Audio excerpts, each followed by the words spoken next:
principalmente del rol de la aldosterona y el receptor mineralocorticoide en la inflamación, en la fibrosis renal y cardiovascular. Voy a hablar principalmente de finerenona y características diferenciales y ventajas en el paciente cardiometabólico. Vamos a hablar de la evidencia clínica, los estudios pivotales y la evidencia actual. Y para finalizar, vamos a terminar con un caso de experiencia en vida real, con un caso clínico y vemos cómo evolucionó nuestro paciente. Esta es la figura del paciente que todos ustedes tienen generalmente delante del consultorio, el paciente cardiorrenometabólico, un paciente de muy alto riesgo que generalmente coexiste con diabetes, enfermedad cardiovascular y enfermedad renal crónica. Pero también parecería que faltan otros compañeros de ruta. ¿Qué les parece a ustedes? Y estos son la obesidad y la insuficiencia cardíaca. En general, el paciente cardiorrenometabólico nos plantea un desafío sanitario. Observen qué interesante esta publicación del año pasado del US Renal Data System, una década de evaluación, 2012 al 2022, los gastos en salud en Medicare. Fíjense en cómo los gastos se incrementan exponencialmente desde si el paciente no presenta enfermedad renal crónica, presenta enfermedad renal crónica y diabetes, y si presenta enfermedad renal crónica e insuficiencia cardíaca, el gasto se triplica.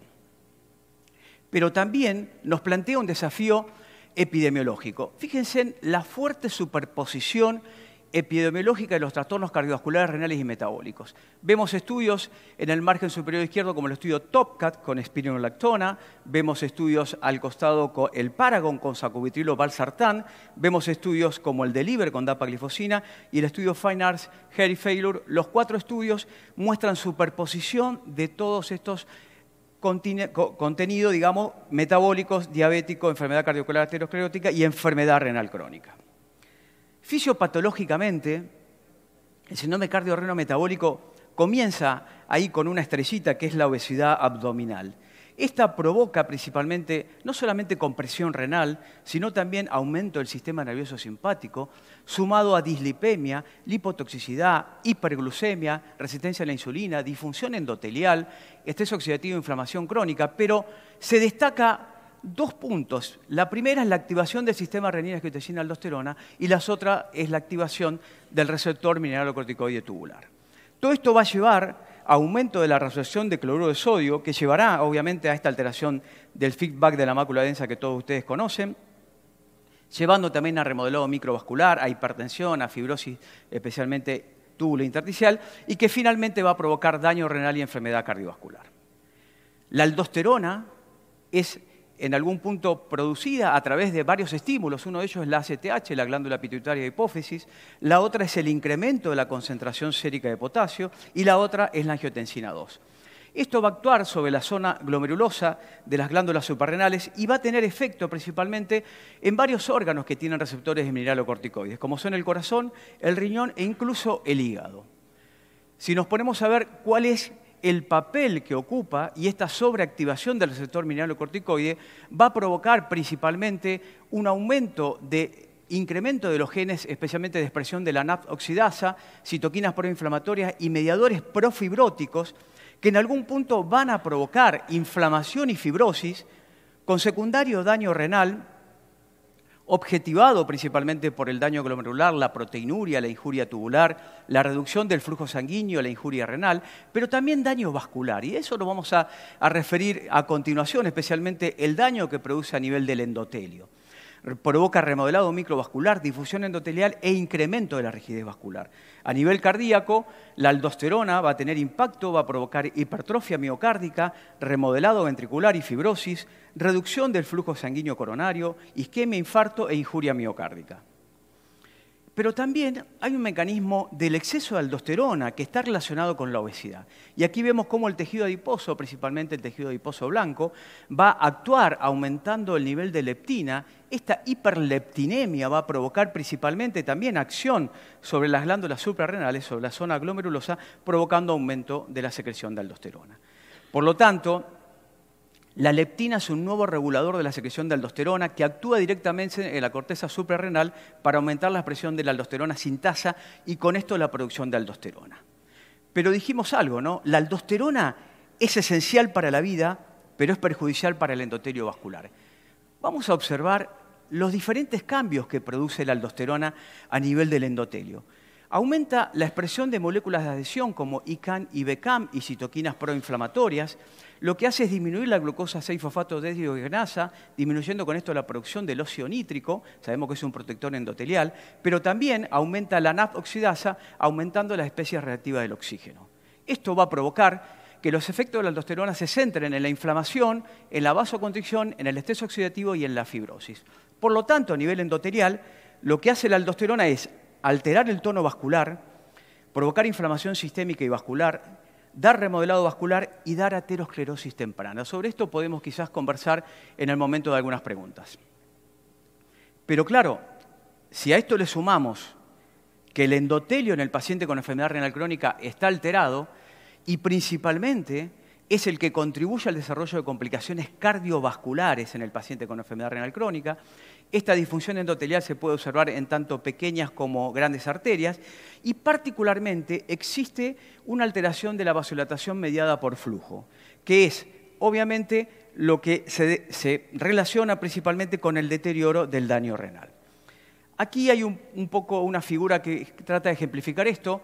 Si vemos hacia la izquierda, vemos un endotelio saludable. Ustedes pueden observar cómo las células endoteliales están puestas sobre la membrana basal, realmente tienen su arquitectura bien conformada. Y fíjense del lado derecho cómo el endotelio va cambiando, principalmente porque se producen alteraciones en el citoesqueleto de actina por acción del NF-kappa-beta, este mediador inflamatorio que todos ustedes escuchan hace mucho tiempo, principalmente lo escuchábamos cuando hablábamos de glomerulopatías, especialmente cuando hablábamos de fibrosis, y que esto va a provocar en el continuo de la disfunción endotelial, y si la anoxa y la injuria permanece, va a haber alteraciones de las metalanoproteinasas de matriz, y esto va a romper las uniones entre las células endoteliales y la unión de la célula endotelial con la membrana basal.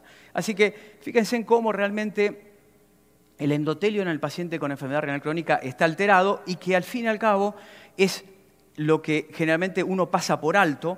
Sin embargo, es un factor clave en el desarrollo de las complicaciones cardiovasculares progresivas. Vamos a hablar un poco de albuminuria, que es un poco lo que nos trajo también aquí en esta mañana. Como vemos, existe una relación de la excreción urinaria de albúmina con la mortalidad por cualquier causa. Esto es mucho más presente en la edad de mayor de 75 años, pero está presente en todos los rangos etarios. Vemos que principalmente el mecanismo de daño de la albuminuria se produce en tratar de reabsorber la albuminuria a nivel del túbulo, que puede ser por endocitosis, especialmente por este complejo megalínico-bulín, que también provoca que forme lisosomas y algunos fragmentos de albúmina son liberados al espacio peritubular, digamos, en forma de albúmina lisosomal, y luego por transitosis vuelve principalmente al torrente sanguíneo. Sabemos que la excreción urinaria de albúmina es un marcador sustituto importante en la progresión de la enfermedad renal y un predictor de resultados cardiovasculares adversos. Esta diapositiva la deben haber visto en varias oportunidades. Este es un metaanálisis que evalúa la asociación entre los efectos del tratamiento y el cambio de la excreción urinaria de albúmina y los efectos sobre el resultado renal compuesto. Como pueden ver, una caída del 30% de la media geométrica de la excreción urinaria de albúmina durante 6 meses se asoció con una reducción del 27% en el riesgo del resultado renal compuesto en pacientes que hayan tenido una excreción urinaria de albúmina igual o mayor a 30 miligramos por gramo de creatinina. Por lo tanto, la albuminuria se asocia con muerte cardiovascular entre pacientes con diabetes, hipertensión, enfermedad renal crónica e insuficiencia cardíaca, lo que demuestra el valor de usar la excreción urinaria de albúmina como biomarcador para identificar y monitorizar la enfermedad. La presencia y la magnitud de la albuminuria es un factor pronóstico clave para eventos cardiovasculares y renales en pacientes con insuficiencia cardíaca. Como vemos en el estudio CHARM con candesartán, la macroalbuminuria se asoció con mayores tasas de muerte cardiovascular y de ingresos por insuficiencia cardíaca congestiva.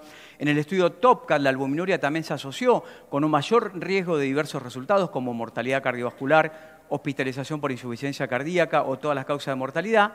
Por lo tanto, la enfermedad renal crónica afecta el 50% de los pacientes con insuficiencia cardíaca y la albuminuria es un indicador clave de la presencia de enfermedad renal crónica. De todas maneras, en ensayos con inhibidores del cotransporte sodio-glucosa y con un antagonista del receptor mineralocorticoide esteroideos como la espironolactona, no se observaron efectos del tratamiento sobre los resultados renales. Y esto no es un dato menor.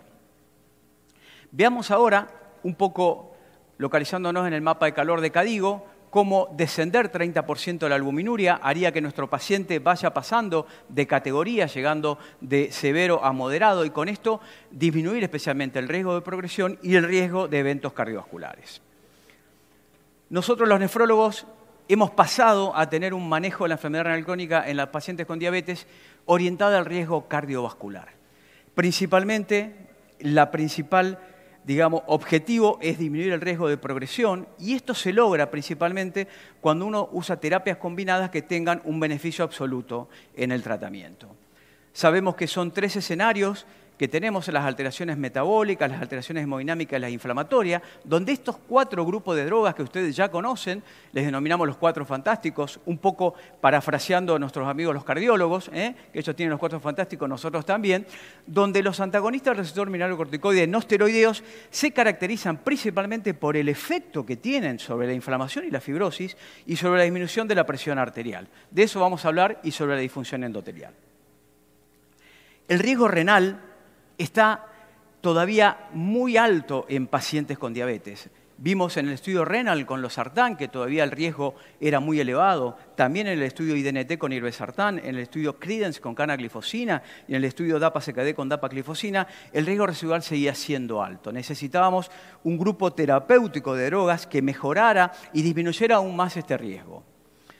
Y acá está un poco la historia de los antagonistas del receptor de mineralocorticoide. Como ustedes pueden ver, allá por el año 38 se descubrieron, pero no fue hasta el año 1960 donde la FDA aprobó espironolactona, especialmente para protección cardiovascular, y luego, ya entrando en este siglo, en el año 99 el estudio Rales realmente estableció la espironolactona como tratamiento para los pacientes con fracción de sección reducida clase NIJA 3 y 4.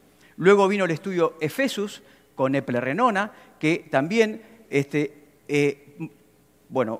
hizo lugar a que pudiéramos utilizar especialmente eplerenona en pacientes con disfunción ventricular izquierda luego de un infarto de miocardio. Pero había un problema que nos preocupaba, y creo que a todos también, a los cardiólogos más que a nosotros, fue la hiperpotasemia. La hiperpotasemia en el estudio Rales tenía que ver principalmente con la dosis de espironolactona principalmente y con la tasa de filtración glomerular. Por lo tanto, realmente sabíamos que los antagonistas del receptor mineralocorticoide esteroideos descendían la proteinuria, pero realmente incrementaban al menos 3 veces el riesgo de hiperpotasemia. Luego, en el año 2016, empezaron las primeras revisiones sistemáticas, los primeros metaanálisis que proveyeron en algún punto el beneficio en los pacientes con diabetes y enfermedad renal crónica. En el 2019 fue confirmado también que usar un antagonista del receptor mineralocorticoide solo o on top de un antagonista o un bloqueante del receptor angiotensina-aldosterona proveía realmente un efecto antiproteinúrico en pacientes con enfermedad renal crónica. Pero claro, la espironolactona, que es esta droga que tuvimos en nuestra farmacopea hace mucho tiempo, realmente no ha demostrado protección renal ni cardiovascular en pacientes con enfermedad renal crónica. Y esto lo demostró algunos estudios, vamos a hablar de algunos de ellos, por ejemplo el estudio BARAC, un estudio de más de 1.300 pacientes, en pacientes con nefropatía crónica estadio 3B, donde vemos que no se encontraron pruebas que una reducción de los desenlaces cardiovasculares hayan sido efectivos con espironolactona. Como vemos, tampoco se asoció a mejoría de la función renal, y la espironolactona en este estudio fue interrumpida frecuentemente por precauciones de seguridad, como cuáles, por ejemplo, obviamente caída de la tasa de filtración glomerular e hipercalemia. Por lo tanto, la espironolactona tampoco logró prevenir en algún punto la progresión a microalbuminuria en pacientes con diabetes tipo 2 y con alto riesgo de enfermedad renal crónica.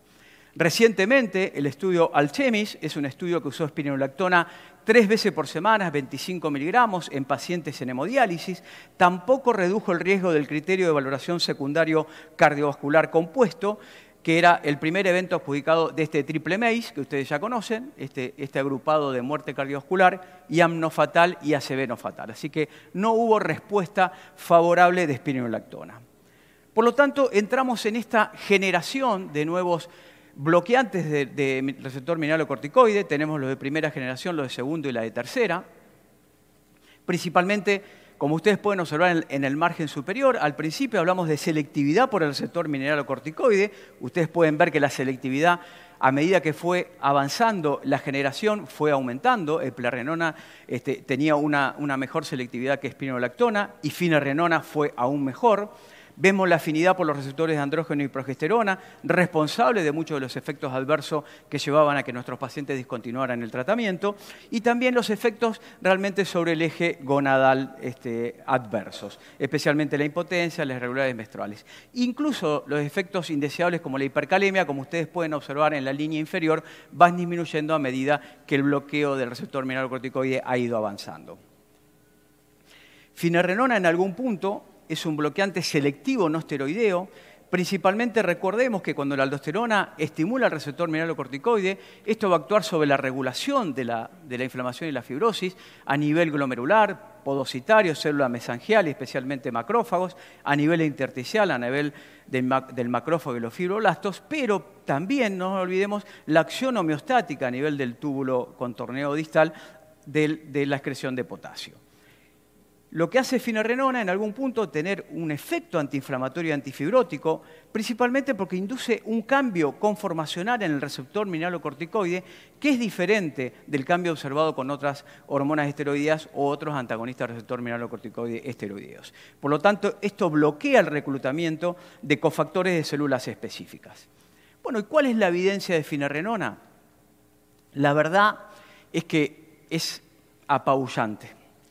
Realmente, cuando uno ve estudios de inhibidores del cotransporte sodio-glucosa 2 en pacientes con enfermedad renal, sabemos, DAPA-CKD, EMPA-KIDNEY, pero observen la saga de estudios que tiene finerenona, allá por el 2015, los estudios pivotales, el estudio ARS, que evaluó principalmente la seguridad, la tolerabilidad de finerenona. Luego tuvimos el estudio ARS-DN en pacientes con diabetes, luego el estudio ARS-Heart Failure en pacientes con insuficiencia cardíaca, pero en el año 2020, la saga del estudio Fidelio, Fígaro y Fidelity son los que confirmaron y aprobaron la utilización, obviamente, de finerenona. También tenemos estudios recientemente publicados, como el Fine Arts Heart Failure, que no vamos a hablar por cuestiones de tiempo, pero sí vamos a hablar a continuación del estudio Confident, que es un poco lo que realmente es lo más novedoso para todos nosotros como nefrólogos. También tenemos estudios que están ongoing, como el estudio FINE-CKD, el estudio de finerenona en enfermedad renal crónica no diabética, el FINE-1, el estudio en finerenona en pacientes con diabetes tipo 1, que siempre quedan excluidos de casi todos los trials, y el estudio FIONA, que evalúa finerenona como efecto antiproteinúrico sobre la albuminuria en pacientes niños y adolescentes. Veamos un poco los outcomes en los estudios Fidelio-DKD y Fígaro-DKD. Como vemos, el endpoint compuesto primario estaba dado por el tiempo de llegada a insuficiencia renal o caída sostenida del filtrado mayor o igual al 40% desde el valor basal o muerte de causa renal. Y en el estudio Fígaro, el endpoint primario fue el tiempo de muerte cardiovascular y AM no fatal, ACV no fatal, es decir, el triple MACE más hospitalización por insuficiencia cardíaca. Cuando hablamos de endpoints secundarios, cambian directamente, el primario de Fidelio fue el secundario de Fígaro y el secundario de Fidelio fue el primario de Fígaro. Como vemos, se evaluaron otras cosas, otros endpoints, como por ejemplo, algo que es muy frecuente que nosotros vemos en nuestras salas de diálisis, incluso, o en los pacientes previos a la entrada de diálisis, que es la fibrilación auricular. Esto también disminuyó incluso el riesgo de fibrilación auricular. Así que, bueno, realmente los endpoints cardiovasculares de los estudios con finerenona son, la verdad, bastante novedosos. Como vemos en el estudio Fidelio, finerenona redujo significativamente el riesgo del resultado renal compuesto en 18% y el resultado secundario clave frente al placebo en 14%. Cuando hablamos de estudio Fidelio, también es de destacar que fue la primera vez que se observó principalmente el efecto sobre la albuminuria a lo largo del tiempo, cuando se observó una reducción del 30% en el mes 4. Esta reducción fue similar en pacientes que usaban o no insulina, como ustedes pueden ver al lado derecho, y tengamos en cuenta que el 100% de los pacientes usaban bloqueo del sistema renina-angiotensina y que incluso el control metabólico de los pacientes era muy bueno. Fíjense en que la hemoglobina glicosilada promedio era 7.7%. En el estudio Fígaro, el outcome primario, que era este tiempo de muerte cardiovascular y AM no fatal, ACV no fatal o hospitalización por insuficiencia cardíaca, se redujo en un 13% y el outcome secundario de los puntos renales también en un 13%. Y llegamos a la saga del estudio Fidelity, que agrupó en forma conjunta el estudio Fígaro y Fidelio. Como ven, más de 13.000 pacientes evaluados, que tenían también el compuesto cardiovascular del tiempo al triple MACE o la hospitalización por insuficiencia cardíaca, y en el compuesto renal destacaba esta caída sostenida mayor o igual al 57% de disminución en la tasa de filtración glomerular estimada de base o muerte de causa renal. Diabéticos tipo 2, enfermos renales crónicos, sobre bloqueo del sistema renina-angiotensina-aldosterona con un potasio sérico menor de 8 y obviamente estaban excluidos los pacientes con insuficiencia cardíaca con fracción de eyección reducida sintomática. Pero hay un dato, el margen superior derecho, que es la presión arterial. Para mí, que soy especialista en hipertensión, la verdad que esa presión arterial no me parece que esté en rango objetivo. Ustedes saben que las guías KDIGO y diferentes guías internacionales nos hablan de un objetivo de presión en la enfermedad renal crónica menor de 130/80 y como ven, el promedio del estudio Fidelity eran 137 de presión arterial sistólica. Pero esto en realidad habla bien de finerenona, porque independientemente del control tensional, finerenona tuvo efecto favorable. Y aquí tenemos, en el estudio Fidelity, sumado al bloqueo optimizado del sistema renina-angiotensina, finerenona redujo significativamente el resultado del cardiovascular compuesto en un 14%, y cuando vamos principalmente al resultado compuesto renal, que era la caída de la tasa de filtración mayor o igual a 57%, en un 23%. Cuando vemos de cada dato del compuesto renal, vemos que, por ejemplo, la llegada a enfermedad renal crónica avanzada tuvo una reducción del riesgo relativo de 20%. Veamos también qué pasó en el análisis agrupado Fidelity con la excreción urinaria de albúmina. Como vemos, también se redujo en 32%. Por lo tanto, en ensayos clínicos de finerenona y inhibidores del cotransporte sodio-glucosa 2, la reducción de la excreción urinaria de albúmina en algún punto se asoció fuertemente con mejores resultados renales y cardiovasculares. Como vemos, finerenona, en el estudio Fidelity, la excreción urinaria de albúmina que se redujo contribuyó 84% al efecto del tratamiento con finerenona en el resultado renal compuesto, y si vemos que también contribuyó al 37% del efecto en el resultado cardiovascular compuesto. Cuando vamos a inhibidor el cotransporte sodio-glucosa 2, en pacientes con enfermedad renal crónica y enfermedad cardiovascular, la reducción de la excreción urinaria de albúmina contribuyó 31% al efecto del tratamiento en el resultado renal compuesto, y en pacientes con diabetes tipo 2 y mayor riesgo de enfermedad cardiovascular, la excreción urinaria de albúmina media contribuyó 24% al efecto del tratamiento, por ejemplo, en el estudio Credence. Como vemos, la terapia combinada de finerenona e inhibidores del cotransporte sodio-glucosa 2 en algún punto puede reducir sustancialmente la RAC o la relación albúmina-creatinina en el paciente con enfermedad renal crónica, y esto lo demostró el estudio Fidelity. Observemos en celeste que los pacientes que no hacían inhibidores del cotransporte sodio-glucosa redujeron 31% la albuminuria, y los pacientes que hacían inhibidores del cotransporte sodio-glucosa redujeron en 37%. A la derecha de la pantalla vemos un análisis de vida real en pacientes en una clínica en Estados Unidos que confirmó los resultados del Fidelity. Como ustedes pueden observar, la combinación de un inhibidor del cotransporte sodio-glucosa con finerenona redujo 73% la excreción urinaria de albúmina. Entonces, ¿por qué no pensar en usar finerenona con un inhibidor del cotransporte sodio-glucosa 2 como empaglifosina? Y esto fue lo que llevó a que se diseñara el estudio Confidence. Como vemos, los mecanismos de acción de finerenona y de los inhibidores del cotransporte sodio-glucosa son complementarios y son aditivos, especialmente en el beneficio clínico. Si empezamos a ver un poco, vemos que a nivel del vaso sanguíneo, lo dijimos precedentemente, mejora la rigidez arterial, mejora la función endotelial, especialmente finerenona mejora especialmente la proliferación del músculo liso a nivel vascular. A nivel hepático, ambas drogas mejoran la tolerancia a la glucosa. Los inhibidores del cotransporte sodio-glucosa mejoran la cetogénesis y además disminuyen la esteatosis hepática. Cuando vemos a nivel cardíaco, ambas drogas disminuyen la precarga, disminuyen el remodelado cardíaco y mejoran la función diastólica. También mejoran el strain muscular, mejoran la contractilidad y la eficiencia energética. A nivel del tejido adiposo, mejora pasando el tejido adiposo blanco a marrón. Además de esto, lo que hace es mejorar la utilización de las grasas y da una pérdida de peso moderada, pero a nivel renal, lo que todos sabemos como nefrólogos, mejora la natriuresis, disminuyen la albuminuria y disminuyen la presión intraglomerular. Es decir, el eje de esta combinación de drogas se basa en la inflamación, en la reducción del estrés oxidativo, por lo cual hablamos bastante sobre el tema endotelial, disminuyen la fibrosis y también disminuyen la actividad simpática, que es la responsable de que hubo menos generación de fibrilación auricular de novo en los estudios Fígaro y Fidelio.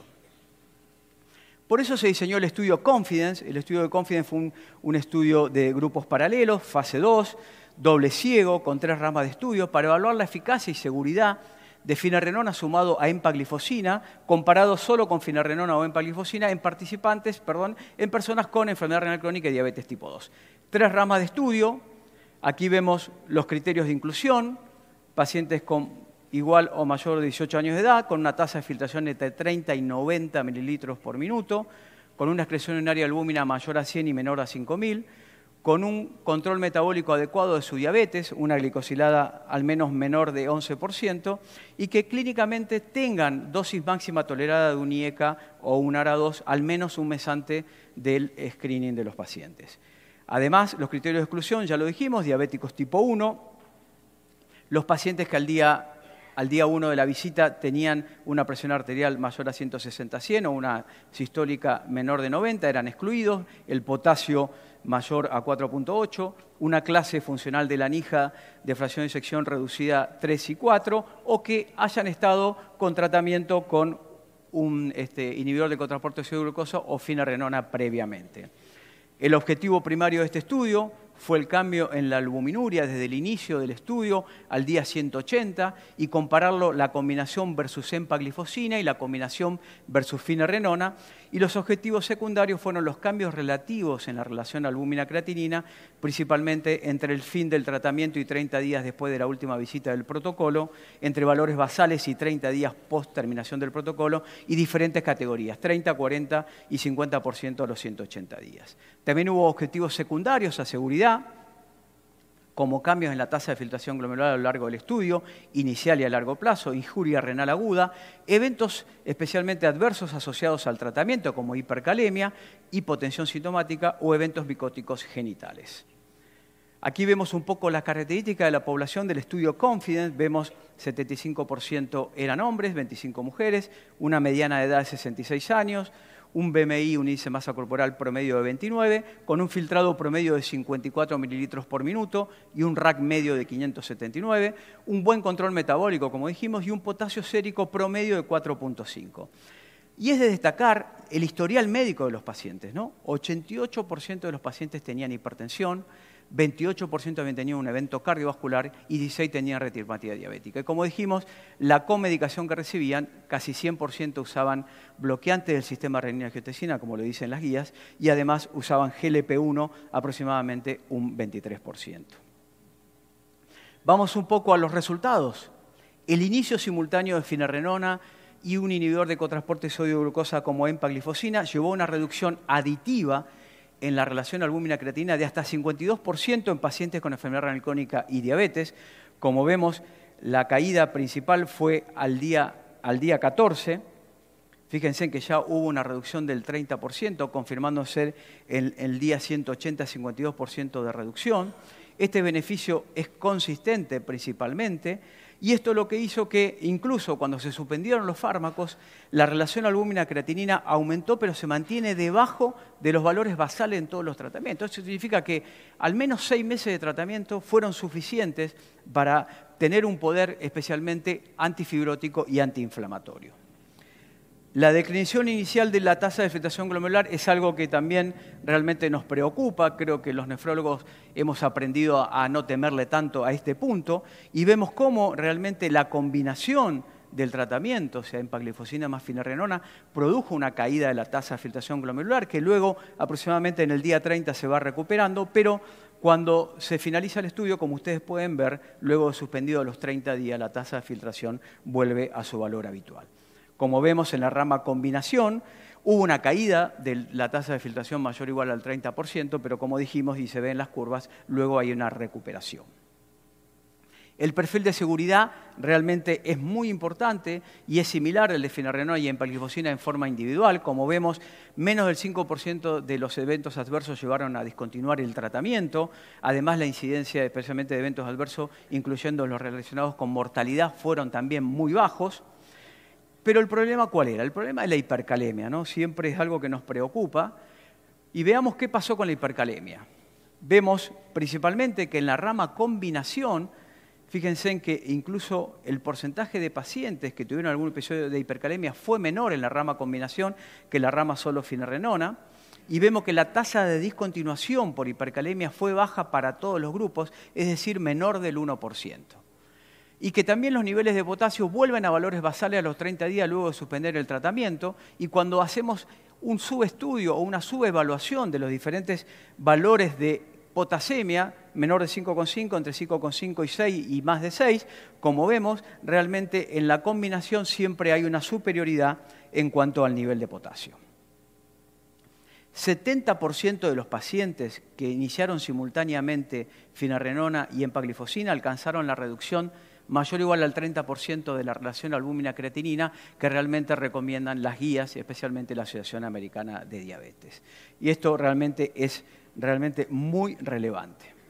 Veamos qué pasó con la presión arterial sistólica, que es algo que realmente la verdad que nos sorprendió. Habíamos visto reducción de la presión arterial en los diferentes metaanálisis con finerenona. La reducción promedio de la presión arterial sistólica era de 3,7 milímetros de mercurio. Esto lo revisamos hace un tiempo en una publicación que hicimos en Argentina. Pero también empaglifosina tiene una reducción de la presión arterial que ronda aproximadamente los 3 milímetros de mercurio. Pero observemos cómo la asociación produjo una reducción incluso al día 30 de tratamiento de menos 7,4 milímetros de mercurio de la presión arterial sistólica.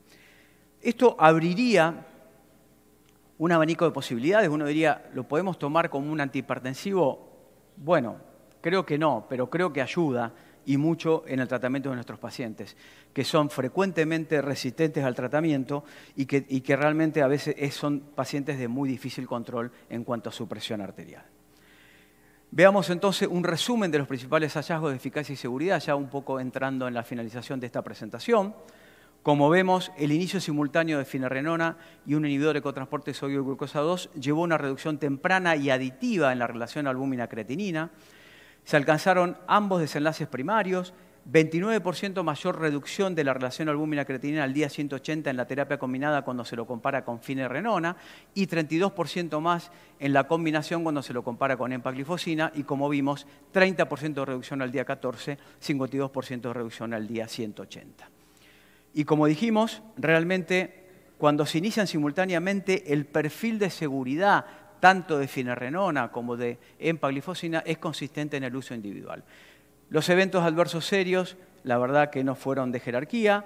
La mayor caída de la tasa de filtración al inicio simultáneo probablemente tenga un efecto hemodinámico que ya le hemos perdido bastante el miedo y que realmente es potencialmente reversible. No se reportaron eventos de lesión renal aguda. El inicio simultáneo también mejoró especialmente una reducción esperada de la presión arterial sistólica, la incidencia de hipotensión sintomática fue baja y las tasas de hipercalemia fueron numéricamente menores, como dijimos, en pacientes que usaron simultáneamente los dos fármacos y el impacto clínico fue mínimo. Punto clave, el paciente cardiorrenometabólico no basta con tratar la glucosa o la presión arterial, hay que bloquear la inflamación y fibrosis en el corazón y el riñón. Vamos ya, para terminar, un caso que quizás sea similar al que ustedes tienen en la consulta diariamente. Les voy a presentar a José Alberto. José Alberto tiene en la actualidad 67 años. Esta es una imagen de inteligencia artificial, pero es bastante parecido. Les cuento que es doctor en estadística, es un paciente de la vida real, así que imagínense que cada vez que le tengo que incorporar un tratamiento nefroprotector, lo que me empieza a preguntar y cómo fue estadísticamente, y bueno, así que realmente es una lucha, pero realmente cuando uno tiene evidencia de lo que hace en la consulta profesional es muy fácil solucionarlo. Fíjense que como factores de riesgo, él tenía obesidad, sedentarismo y una dieta no saludable, antecedentes familiares, ambos padres con diabetes, 2 hermanos con hipertensión arterial. Lo veo desde hace años. En el año 2000 presenta hipertensión arterial. Ahí comienza tratamiento con amlodipina y valsartán.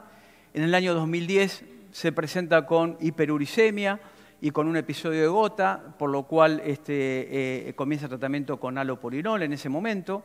En el año 2015 empieza con rango de prediabetes y presenta dislipidemia, por lo cual empieza metformina y rosuvastatina. hasta que en el año 2022 desarrolla el diagnóstico de diabetes y, de acuerdo a guías, comenzamos tratamientos con empaglifosina.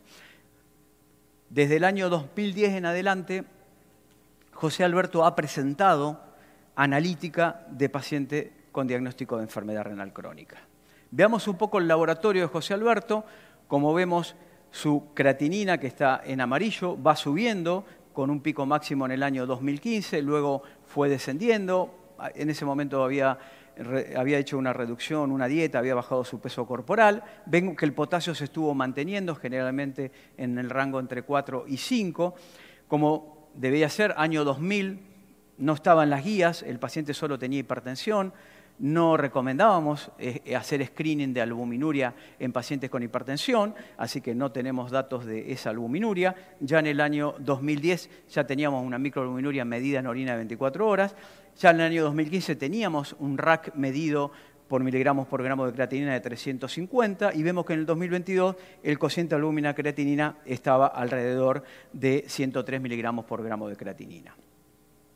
En el seguimiento, en el año 2023, y de acuerdo a aprobaciones, al menos en Argentina, incorporó finerenona porque él persistía con ese cociente albúmina-creatinina por encima de 100, y como vemos, empezó a descender el cociente albúmina-creatinina, realmente incluso se estabilizó el tema de su función renal, y en la actualidad, nuestro amigo presenta una función renal estable en 2.3 miligramos de creatinina por decilitro, un potasio que, como hemos visto en el estudio Confidence, no hubo demasiada variación y con un cociente albúmina-creatinina por debajo de 30 miligramos por gramo de creatinina.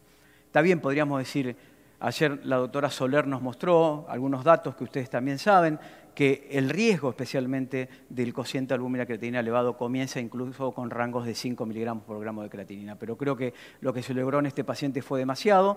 Actualmente realmente está con un índice de masa corporal superior a 35, así que incorporé a su tratamiento un agonista del receptor de GLP-1 en la actualidad. Por lo tanto, hoy tenemos los 4 fantásticos que han cambiado el pronóstico, donde los antagonistas del receptor mineralocorticoide no esteroideo forman parte del pilar básico de nuestro tratamiento.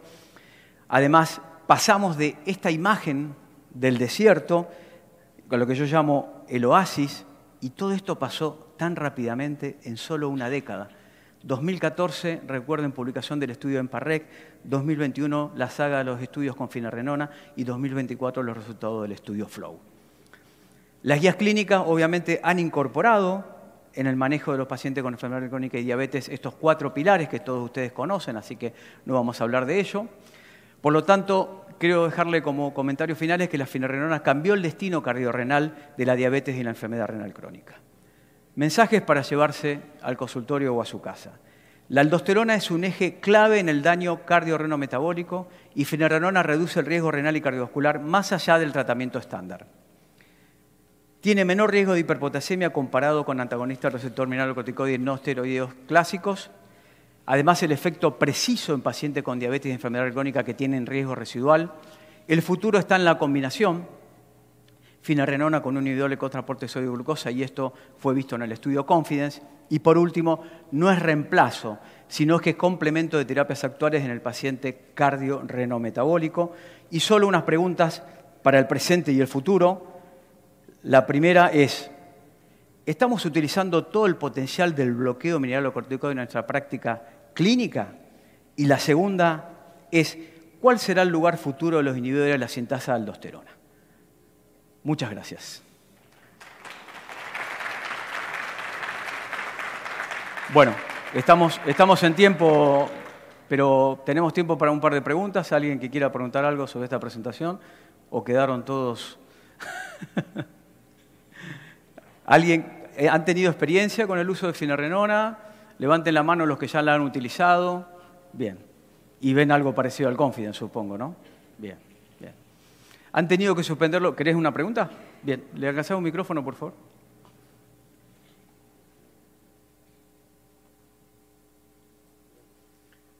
¿Cuántas preguntas, Silvia, aproximadamente? ¿2 o 3 por el horario? Bien, ok. Hola. Sí, ¿cómo estás? Bien, ¿y tú, Gustavo? Mira, con respecto al paciente. Sí. Entonces, que tú veías Entonces, yo me hago mi autocrítica. ¿Por qué al inicio no lo intervenimos desde el punto de vista educativo? En el sentido de decirle, tú tienes todos estos antecedentes, ¿por qué no cambias tu forma de vivir? Yo sé que es muy difícil, porque en vida real no es muy difícil esto. Por supuesto. Y no esperar que llegue el deterioro para demostrar los cambios.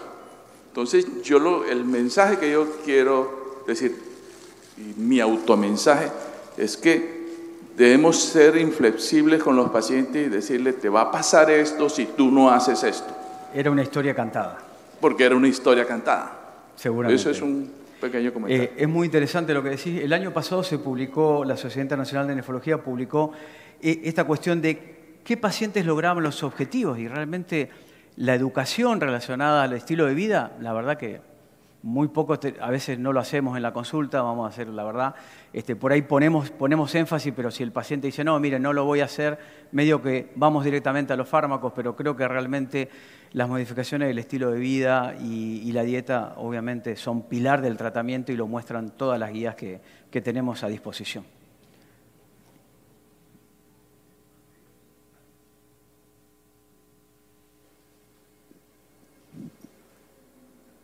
¿Aquel micrófono? Ahí está.